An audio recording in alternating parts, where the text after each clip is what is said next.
versículos 17 y 18. Porque esta leve tribulación momentánea produce en nosotros un cada vez más excelente y eterno peso de gloria, no mirando nosotros las cosas que se ven, sino las que no se ven. Pues las cosas que se ven son temporales, pero las que no se ven son eternas. Pablo está haciendo un contraste entre la levedad de sus tribulaciones presentes y el peso de la gloria que será nuestra. Hace un contraste entre el dolor y la gloria, entre aquello que se ve y aquello que no se ve. Y cuando dice que las cosas que se ven son temporales, quiere decir exactamente eso. Son temporales, son transitorias, pero las cosas que no se ven son eternas. Dice que estamos mirando cosas que no son vistas. Esto parece una verdadera contradicción, pero si me escucha atentamente, entenderá que no hay ninguna contradicción en lo que Pablo dice. Cuando yo era un muchachito pequeño, escuché una rima infantil que más o menos decía lo siguiente: anoche vi sobre una estrella a un hombre pequeñito que no estaba allí, y él tampoco estuvo allí hoy. Oh, cómo deseo que él desaparezca. Amigo, eso sí es hablar contradictoriamente. En los versículos leídos, Pablo no está haciendo un juego de palabras. Él nos habla acerca de extraordinarias verdades eternas que debemos aprender para vivir si es que deseamos vivir una vida de fe. Deseo que usted piense conmigo primero en lo que llamaré la realidad del mundo invisible. La Biblia nos enseña que hay un mundo material visible y hay un mundo espiritual invisible, y los dos existen lado a lado. Necios seríamos si negamos que hay un mundo espiritual que no vemos, solo porque no lo podemos ver con nuestros ojos físicos. Una persona ciega sería muy necia si negara el radiante esplendor de una puesta de sol, solo porque no puede verla. Si usted pudiera traer de regreso a este mundo a mi bisabuelo y decirle que la sala de su casa la puede llenar de música y de deportes y drama y acción y automóviles que chocan y noticias de todo el mundo, él probablemente le dirá que eso no es verdad, que eso no es posible, que usted está mintiendo. Pero nosotros sabemos que eso es verdad. Si ponemos en la sala un aparato de televisión y lo conectamos, podremos ver todas esas imágenes y muchas más. Están allí, están en el aire. Y si no las podemos ver es porque simplemente no las estamos sintonizando, pero sabemos que están allí. ¿No es cierto? Usted sabe que es así. Las imágenes están en el aire. Así que tenemos una maravillosa ilustración de otro mundo en esta época en la cual vivimos, que nuestros tatarabuelos y bisabuelos no podrían entender. Por ejemplo, Jesús está aquí este momento, pero a menos que sus antenas estén sintonizadas a la estación adecuada, usted podrá ignorarlo. Y hasta podría decir: pastor, usted se está inventando cosas. Está hablando de cosas como que fueran reales cuando en verdad no lo son. Mi amigo, hay mucho más en la vida que solo aquello que puede tocarse, saborearse, olerse, escucharse o verse. ¿Cuál es el punto de todo esto? Lo que no se ve es aún más real que aquello que se ve. Por favor, busque en su Biblia la epístola a los Hebreos capítulo 11. Permítame mostrarle acerca de qué estoy hablando. Dije que lo que no se ve es aún más real que aquello que se ve. Leamos Hebreos capítulo 11, empezando en el primer versículo. Es pues la fe, la certeza de lo que se espera, la convicción de lo que no se ve. Subraye eso. Fe es la evidencia de que existe un mundo invisible. Versículo 2. Porque por ella, o sea, por la fe, alcanzaron buen testimonio los antiguos. Mi amigo, ¿le gustaría tener una A en su libreta de calificaciones? Bien, entonces ponga atención. Por la fe entendemos haber sido constituido el universo por la palabra de Dios. Esto es que Dios habló e hizo algo de la nada. De modo que lo que se ve fue hecho de lo que no se veía. Otra traducción dice, lo visible fue hecho de lo invisible. Las cosas que se ven primero fueron hechas de las cosas que no se veían. O sea, lo invisible estuvo antes que lo visible. Antes de que hubiera cualquier cosa que se podía tocar, saborear, escuchar u oler, estaba el Espíritu invisible de Dios y la palabra de Dios que hizo realidad todas estas cosas. Lo invisible estuvo presente antes que lo visible. Algunas veces la gente trata de negar la idea de Dios diciendo que todo simplemente sucedió y aún tratan de explicar cómo comenzó la vida. De hecho, hace ya varios años, un científico se metió en su laboratorio y anunció que había creado vida en ese laboratorio. Ahora, él no creó vida. Eso es absurdo. Lo que él hizo fue sintetizar algunos aminoácidos que tienen cualidades parecidas a la vida. Y por eso él dijo, he creado la vida. Por supuesto, poco tiempo después, muchos otros científicos comenzaron a reírse y a burlarse de él. Eso sería como el caso de un hombre cuyo padre era un excelente maestro constructor, que había construido una extraordinaria y hermosa mansión. Mientras su padre estaba ausente, este hombre tomó las herramientas de su padre, los materiales de construcción, los planos detallados y precisos, los estudió cuidadosamente, miró detenidamente el modelo a escala y con todo lo que le pertenecía a su padre, construyó un pequeño gallinero. Y luego, observándolo, dijo, esto prueba que mi padre no existe. En cierta forma, eso es lo mismo que ese científico hizo en el laboratorio. Usó los materiales de Dios, las herramientas de Dios, el modelo de Dios, todo lo que le pertenecía a Dios, y sintetizó algo que ni siquiera era vida. Y con el pecho inflado por el orgullo, se comportó como si no hubiera Dios. Sin embargo, la verdad del asunto es que todo lo que él pudo hacer fue utilizar materiales que ya existían. Dios, en cambio, hizo todo de la nada. Así que el mundo invisible estuvo aquí primero. Nuevamente permítame leer Hebreos 11:3. Por la fe entendemos haber sido constituido el universo por la palabra de Dios, de modo que lo que se ve fue hecho de lo que no se veía. En otras palabras, lo visible fue hecho de lo invisible. Pero no solo que el mundo de lo invisible estuvo aquí primero, sino que ese mundo de lo invisible estará aquí hasta lo último. Va a durar mucho más que el mundo visible. Leamos lo que dice Pablo en 2 de Corintios 4:18. No mirando nosotros las cosas que se ven, sino las que no se ven, pues las cosas que se ven son temporales. Mi amigo, este micrófono en el cual estoy hablando es temporal. Este estudio donde grabo este programa es temporal. El sofá, la silla o la butaca en donde usted está sentado ahora mismo es temporal. Y temporal quiere decir que tiene que ver con el tiempo, y el tiempo pasa y todo alrededor suyo está cambiando, arruinándose, desintegrándose.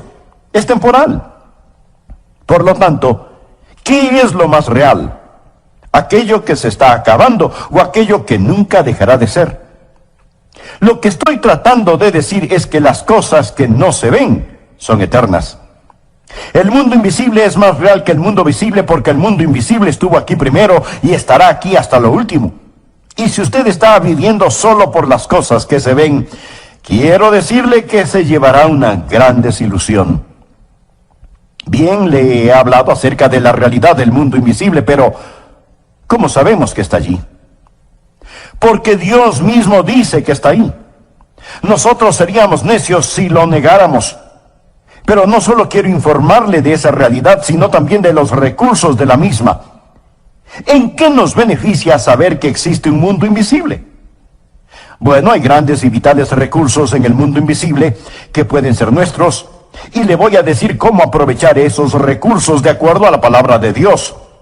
Veremos qué clase de recursos son, sabiendo qué significa este mundo invisible para usted y para mí. En primer lugar, sabemos que hay un mundo invisible, que es un enorme recurso cuando usted está enfrentando problemas. Y todos enfrentamos problemas. Si usted no ha tenido ningún problema últimamente, pues solamente espere. Le aseguro que en su camino hay un problema que lleva su nombre. Ahora permítame aclarar que el ser un creyente no le hace a usted inmune a los problemas. Segunda de Corintios 4, empezando en el versículo 3. Pero si nuestro evangelio está aún encubierto, entre los que se pierden está encubierto. Ahora la gente perdida no puede entender las cosas espirituales porque no tienen ni antena ni receptor espiritual para poder sintonizar la estación JESUS, Jesús, en los cuales el Dios de este siglo, note que aquí la palabra Dios es con D minúscula y se refiere a Satanás, quien es el Dios de este mundo, no a nuestro Dios todopoderoso. Sigue diciendo Pablo, en los cuales el Dios de este siglo cegó el entendimiento de los incrédulos, para que no les resplandezca la luz del evangelio de la gloria de Cristo, el cual es la imagen de Dios. Estas personas están ciegas, pero no en el sentido físico, sino en el sentido espiritual. ¿Quién las ha cegado? Pues Satanás, el Dios de este mundo. Él ha cegado las mentes de aquellos que no creen. ¿Por qué? Porque Satanás no quiere que la luz del glorioso evangelio del Señor Jesucristo, el cual es la imagen de Dios, brille sobre ellos. Sigamos con el versículo 5. Porque no nos predicamos a nosotros mismos, sino a Jesucristo como Señor, y a nosotros como vuestros siervos por amor de Jesús. Bueno, Pablo, si tú predicas a Jesús, Dios te va a bendecir. El mundo va a ser bueno contigo, tú no tendrás ningún problema.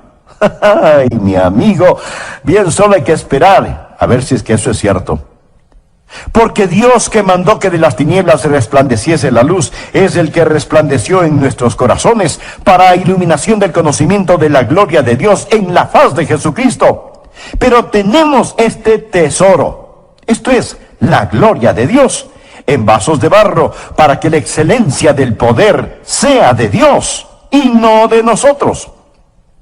Mi amigo, somos como vasos de barro, y la única cosa que nos hace valiosos, o lo único bueno acerca de usted, o de mí, o de cualquier persona sobre la tierra, es nuestra relación con Jesucristo, el tesoro que está en estos vasos de barro. Luego Pablo describe la dificultad en la cual se encuentra. Estamos atribulados en todo, mas no angustiados, en apuros, mas no desesperados, perseguidos, mas no desamparados, derribados, pero no destruidos. Pablo está diciendo, he sido derribado, pero no vencido. Siempre me levanto, llevando en el cuerpo siempre, esto es, en este vaso de barro, por todas partes la muerte de Jesús, para que también la vida de Jesús se manifieste en nuestros cuerpos. Pablo dice, escuchen, no es a mí a quien persiguen, es a Jesús. Yo simplemente tengo a Jesús en este vaso de barro, y la razón por la que ellos siguen golpeando y persiguiendo a este vaso terrenal es porque en este vaso de barro hay un tesoro. Y en vez de atesorar este tesoro, ellos detestan este tesoro, y por eso me persiguen. Pero cuando soporto estos golpes, los soporto solo por Jesús, quien soportó golpes por mí. Llevo en mi cuerpo la muerte de Jesús porque Él murió por mí. Y cuando reacciono con amor, con sabiduría, cuando reacciono con valentía y gentileza, ¿qué es lo que ellos ven? Cuando el vaso de barro es roto, ellos ven resplandecer a Jesucristo. Ellos ven ese tesoro cuando el vaso terrenal es roto. Pablo textualmente dice, llevando en el cuerpo siempre por todas partes la muerte de Jesús, para que también la vida de Jesús se manifieste en nuestro cuerpo. La gente verá a Jesús en usted si frente a los problemas, angustias, penas y dolores reacciona como un creyente debe hacerlo. Notemos lo que Pablo dice en los versículos 11 y 12. Porque nosotros que vivimos siempre estamos entregados a muerte por causa de Jesús, para que también la vida de Jesús se manifieste en nuestra carne mortal, de manera que la muerte actúa en nosotros y en vosotros la vida. Lo que Pablo está diciendo es, mientras más muero a mí mismo, estoy mucho más dispuesto a soportar sufrimientos por Jesucristo. Y así su vida brilla mucho más en mí. Pero teniendo el mismo espíritu de fe, conforme a lo que está escrito, creí, por lo cual hablé. Nosotros también creemos, por lo cual también hablamos, sabiendo que el que resucitó al Señor Jesús, a nosotros también nos resucitará con Jesús y nos presentará juntamente con vosotros. Pablo dice, escuchen, yo creo lo que creo y por lo tanto digo lo que digo. Yo puedo morir, ellos pueden matarme, pero yo sé que el mismo Dios que levantó a Jesús me levantará a mí también y levantará también a usted. Y juntos nos presentaremos a Jesús. Luego Pablo nos informa por qué sufre. Porque todas estas cosas padecemos por amor a vosotros, para que abundando la gracia por medio de muchos, la acción de gracia sobreabunde para gloria de Dios. Por tanto no desmayamos, o sea, no nos daremos por vencidos. Antes, aunque nuestro hombre exterior se va desgastando, el interior, no obstante, se renueva de día en día. Bueno, Pablo, pero ¿cómo haces eso? ¿Qué es lo que te motiva? ¿Qué es lo que te mantiene en movimiento? ¿Cómo es que puedes sufrir así? Casi te ahogas en el Mediterráneo, te azotaron muchas veces con el látigo, te apedrearon hasta creerte muerto, luego pasaste hambres y sufrimientos en una prisión. Pablo, ¿cómo pudiste soportar todo esto? Mi amigo, la respuesta la tenemos en 2 versículos, 17 y 18. Porque esta leve tribulación momentánea produce en nosotros una cada vez más excelente y eterno peso de gloria, no mirando nosotros las cosas que se ven, sino las que no se ven. Pues las cosas que se ven son temporales, pero las que no se ven son eternas.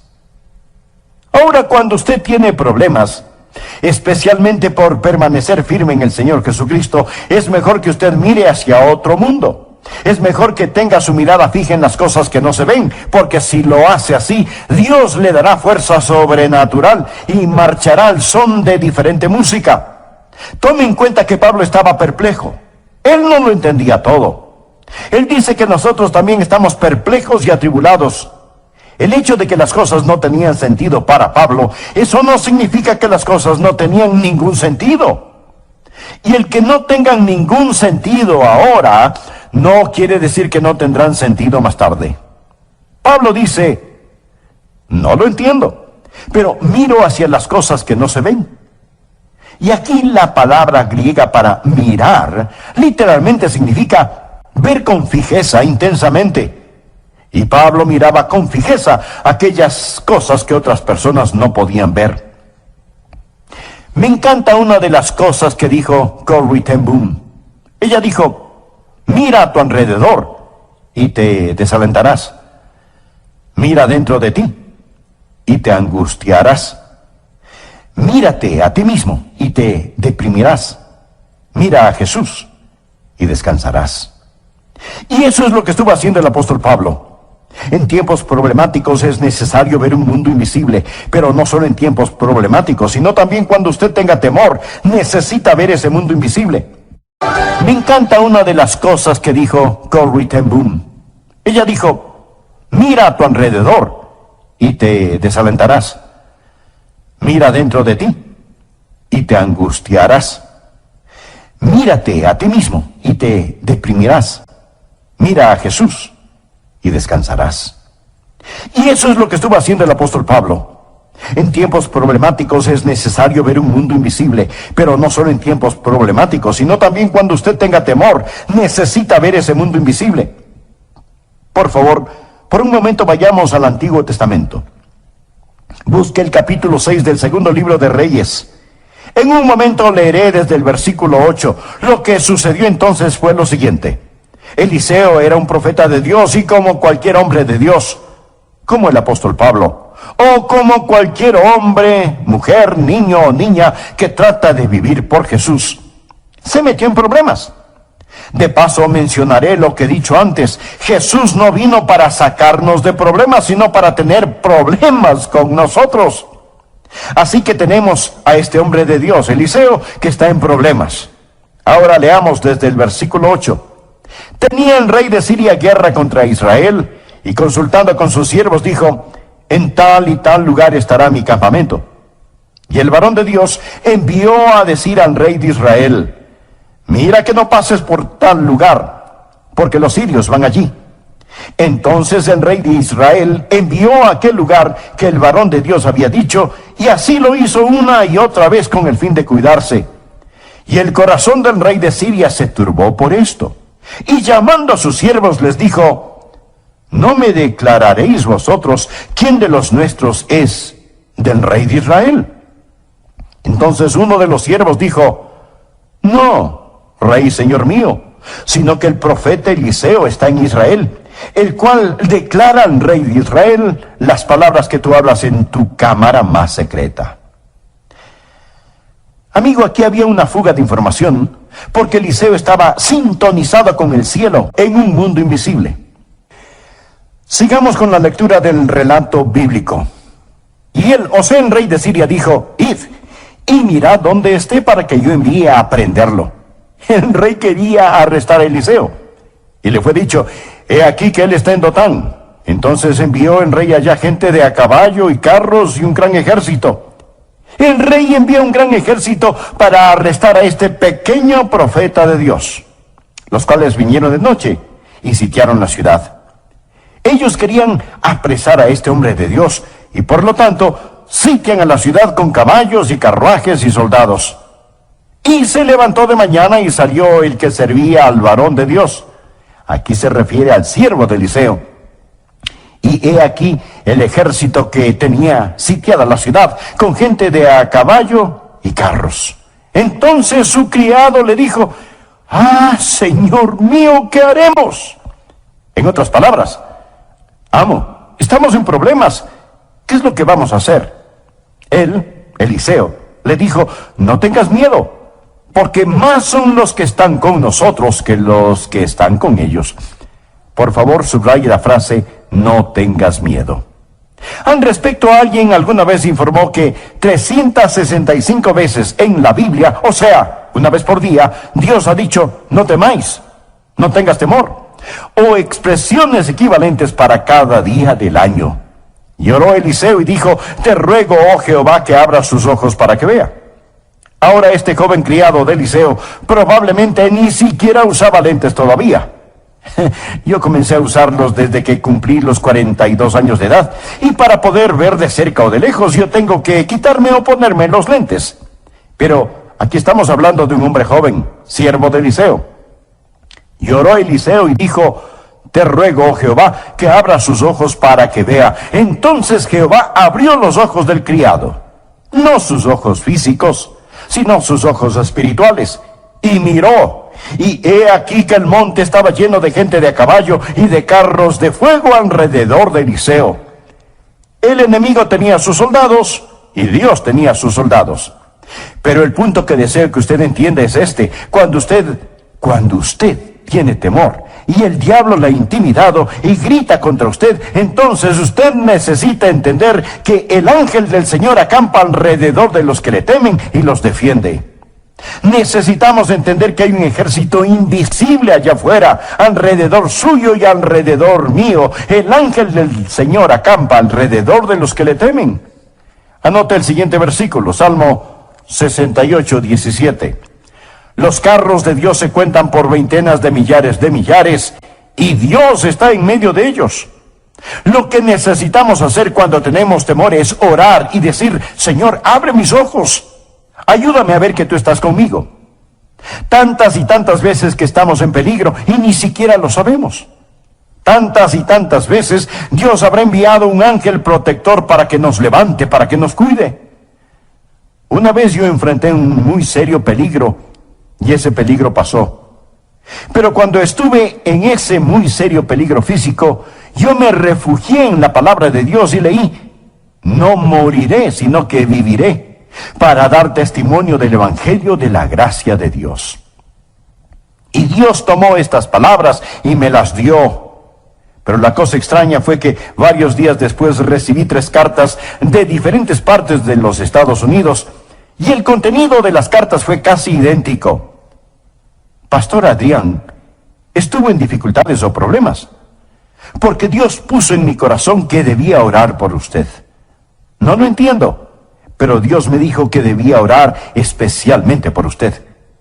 Mi amigo, déjeme decirle que fue una gran bendición el recibir esas cartas. Es una extraordinaria bendición el saber que el ángel del Señor acampa alrededor de los que le temen. Dios es un Dios bueno, Él protege a los suyos. Y si en tiempos problemáticos nosotros pudiéramos ver, si nosotros pudiéramos ser como el apóstol Pablo y decir: Señor, muéstrame las cosas que son eternas.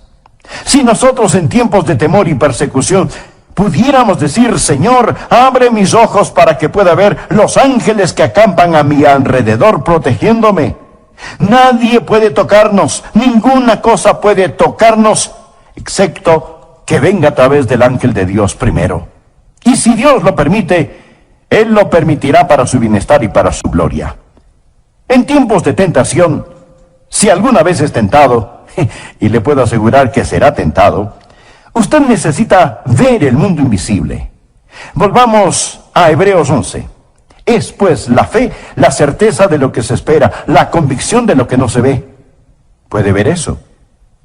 Teniendo esta declaración en mente, leamos los versículos 24 y 25. Por fe Moisés, hecho ya grande, rehusó llamarse hijo de la hija del faraón, escogiendo antes ser maltratado con el pueblo de Dios que gozar de los deleites temporales del pecado. Ahora tenemos que entender que Moisés pudo haber tenido riquezas increíbles, pudo haber vivido un lujoso estilo de vida, él pudo haber experimentado cada placer y pecado que el mundo puede ofrecer.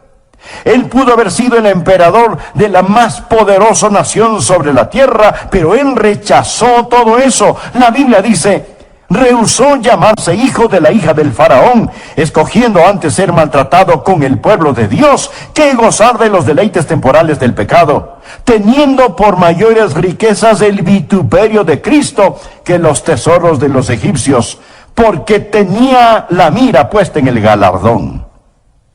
Quiere decir que él miró hacia lo final. Él vio la conclusión de todo el asunto. Por la fe dejó Egipto, no temiendo la ira del rey. Ahora preste atención a la siguiente frase: porque se sostuvo como viendo al invisible. Una vez más, vemos que en tiempos problemáticos hay que ver lo invisible. En momentos de temor hay que ver lo invisible. En tiempos de tentación hay que ver lo invisible. Eso es lo que va a impulsarle a usted hacia adelante. Eso es lo que lo mantendrá en el camino correcto. Ahora, ¿cómo va a lograr esto en su vida? ¿Cómo va a conocer todo esto y hacerlo real? Hemos estado hablando acerca de la realidad del mundo que no vemos. Hemos hablado de los maravillosos recursos de este mundo invisible, pero ¿cómo recibe y cómo libera el poder de este mundo invisible para su propia vida? Sigamos con Hebreos capítulo 11. Y le diré cómo trae este mundo invisible al mundo físico y material en el cual vivimos. Antes que nada, usted debe saber que hay tres grandes enemigos de nuestra fe. Primero, las apariencias. Segundo, las emociones. Y tercero, la razón. Tres enemigos de la fe. Nada negativo con ninguno de ellos, excepto que hacen guerra contra nuestra fe, la cual se sustenta en el principio divino que dice: la fe es la certeza de lo que se espera, la convicción de lo que no se ve. Las apariencias pueden ser un gran enemigo de la fe, porque usted bien sabe que las apariencias son engañosas. ¿Y qué es la esperanza? Permítame darle una definición de esperanza. Hebreos dice que la fe es la certeza de lo que se espera. Esperanza es la unión de la anticipación y la seguridad. Fe es la evidencia de la anticipación unida a la seguridad. Esperanza significa que hay algo que anticipamos va a suceder y es una anticipación llena de gozo. Cuando yo era un muchachito, podía anticipar cuándo iba a ser castigado, pero esa anticipación carecía de gozo. La esperanza significa la anticipación que, unida a la seguridad, está basada en las promesas divinas. La fe viene por escuchar la palabra de Dios. Cuando escuchamos la palabra de Dios tenemos esperanza y fe. Si no viere en sus manos la señal de los clavos, y metiere mi dedo en el lugar de los clavos, y metiere mi mano en su costado, no creeré. Aquí tenemos a un hombre cuya fe fue obstaculizada por su deseo de ver. Simón Pedro aprendió que no se debe vivir de esta manera. En 1 de Pedro 1:8 habla acerca de Jesús y dice: a quien amáis sin haberle visto, en quien creyendo, aunque ahora no lo veáis, os alegráis con gozo inefable y glorioso. Si alguno de ustedes me pregunta: Pastor Adrián, ¿ha visto usted a Jesús? Le responderé: no, pero le amo. No lo he visto, pero le amo y creo en él. El problema es que algunas veces solo creemos aquello que nuestros sentidos nos comunican, en vez de dejar que sea la fe la evidencia de las cosas que no vemos, la certeza de las cosas que esperamos. Hay veces que oramos y decimos: Señor, yo creo. Pero sabemos en realidad que no creemos. Solamente decimos que creemos. Pensamos que sí lo deseamos.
Eso lo tornará en verdad.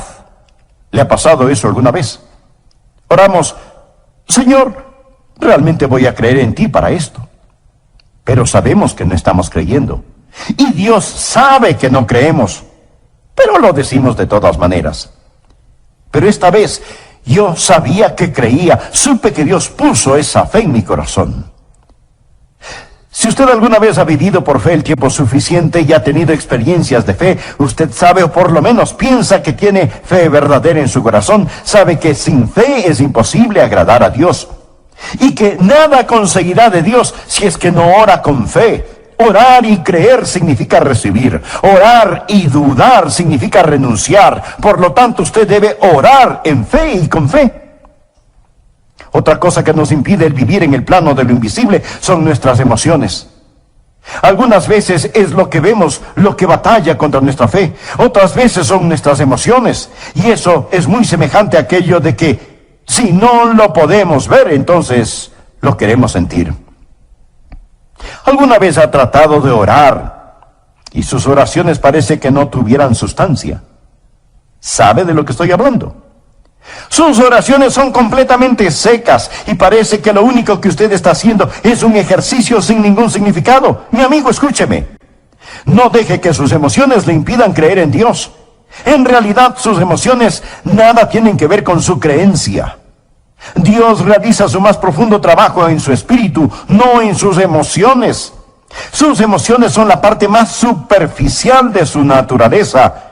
Y Dios nunca realiza su trabajo más profundo en la parte más trivial del ser humano. Y hay ocasiones, hay momentos cuando sus emociones simplemente no son lo que deben ser. Usted despierta una mañana con un fuerte dolor de cabeza y trata de tener un tiempo devocional y se dice: oh, yo soy un hipócrita, no tengo ganas de orar. Y Dios no escucha mis oraciones de todas maneras. Y usted siente como que si Dios estuviera miles de años luz de distancia. Tiene acidez estomacal, le duele la cabeza y no puede concentrarse en la oración.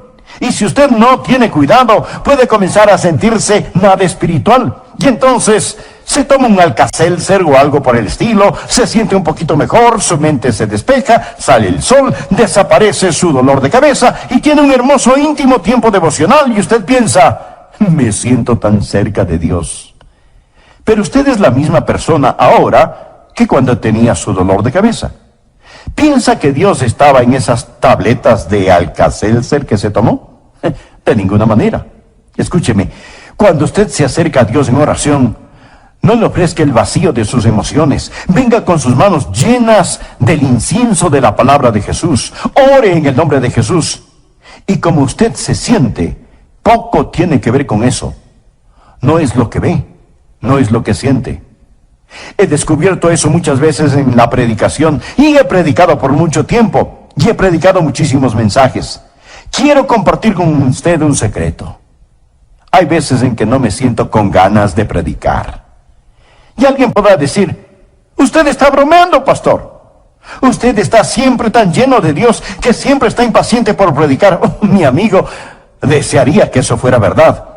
Algunas veces vengo a predicar, pero he estado enfermo o cansado o lo que sea, pero amo al Señor y vengo y trato de predicar y las palabras no son lo que yo quiero decir y no puedo pensar con claridad y tengo confusión y neblina mental y la lengua se me enreda y no sé.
Que hacer y digo, Señor, esto es terrible, esto es agotador.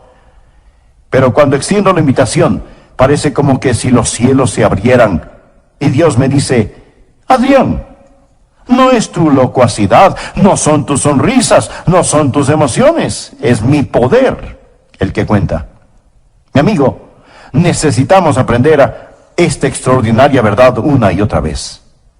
Algunas veces necesitamos recurrir a ese mundo invisible. Cuando enfrentamos problemas, temores y tentaciones, debemos comprender que hay allá un mundo invisible pero muy real y que Dios está trabajando. Algunas veces las apariencias o las emociones o la razón tratan de convencernos de que Dios no está en control de todo y trabajando. ¿Se acuerda del relato de cuando una gran multitud seguía a Jesús y Jesús le preguntó a Felipe, ¿cómo vamos a alimentar a todas estas personas?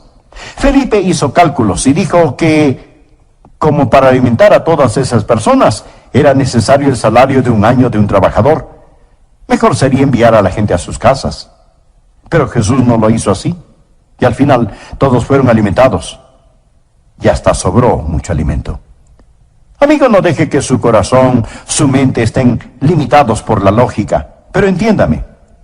De ninguna manera estoy diciendo que es erróneo ser lógico. A mí me gusta ser lógico. Disfruto de las personas lógicas y la fe de ninguna manera es contraria a la razón. Sin embargo, la fe muchas veces va más allá de la razón. A menudo debemos preguntarnos, ¿no estamos simplemente calculando y planificando en vez de estar confiando en el Señor? Finalmente, permítame decirle lo siguiente. Cuando un ser humano vive por sobre el nivel visual, va a poder ver lo invisible y por lo tanto va a poder aprovechar en lo desconocido de aquel que es verdadero.